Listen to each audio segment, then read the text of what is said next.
What if I told you an activist filmmaker making a film about the police, he gets tasered in his own home. He gets detained, arrested for nothing. Put up the picture full mask.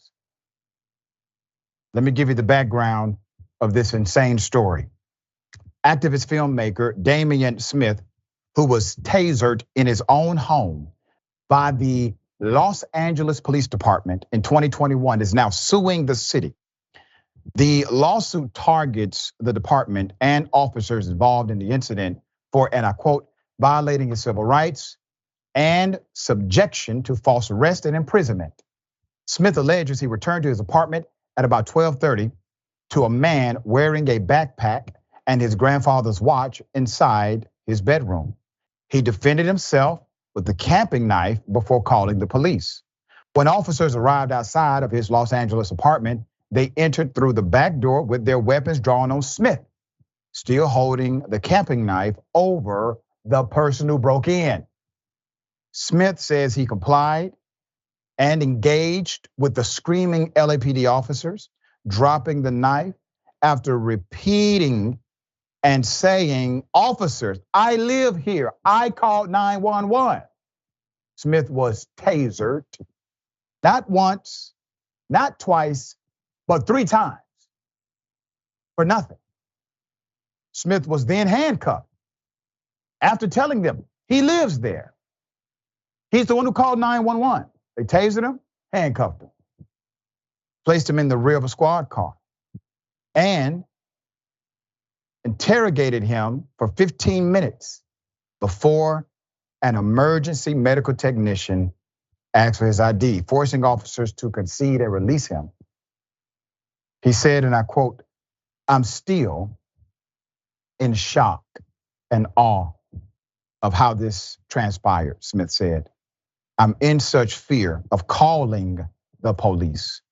Look what happened to me." LA Chief of Police Michael Moore and the LAPD have provided few details on this incident, only opening up an investigation last June at the onset of the lawsuit. They did not open up an investigation prior. LAPD declined to comment any further and continues to refuse to release the body cam footage, according to the Los Angeles Times. Now, let's put it up. Officer Leovardo Gullion, the only officer to be publicly identified so far, was formally investigated in 2016 for shooting and killing a suspect while in pursuit. Smith's latest film project, keep this in mind.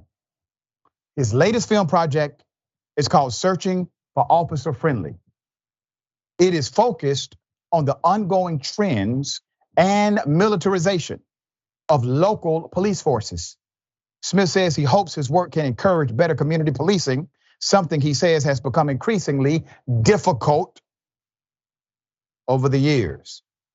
Quote, "To do a documentary about policing, you have to deal with policing.